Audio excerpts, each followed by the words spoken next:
Tonight, community concern over the safety of an Omaha city park. You'll find Peterson Park in West Omaha along Pacific Street and Bob Boozer Boulevard. Papillion Creek runs right along here. Our Lee Waldman reports one woman and her daughter want something done before someone gets hurt.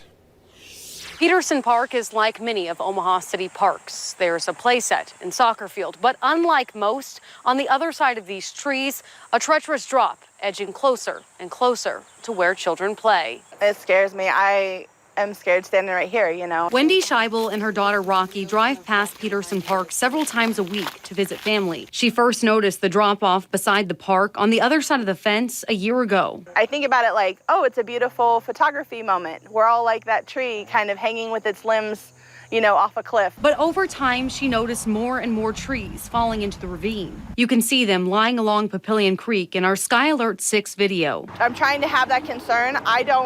I want this to be a problem now so that we can fix it instead of somebody falling in there and us having to deal with it then. 6 News brought the problem to Omaha Parks and Recreation. Matt Kalsevich, the parks director, says they're aware and are monitoring the situation on a weekly basis. Things can change just from a small rain.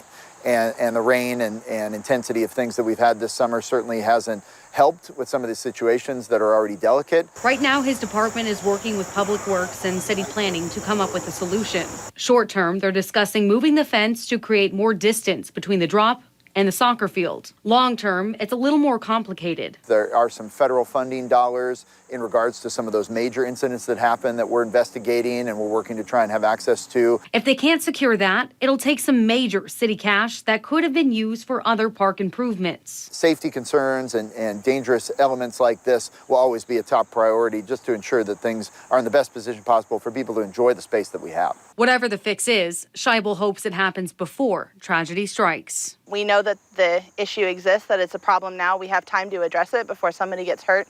If we don't do anything about it and that tree goes, the ground goes, the fence or the electrical pole, maybe with a child or a person with it. On your side, Lee Waldman, 6 News. Kalsevich says they'll continue to monitor the situation at Peterson Park and will make whatever safety changes are necessary.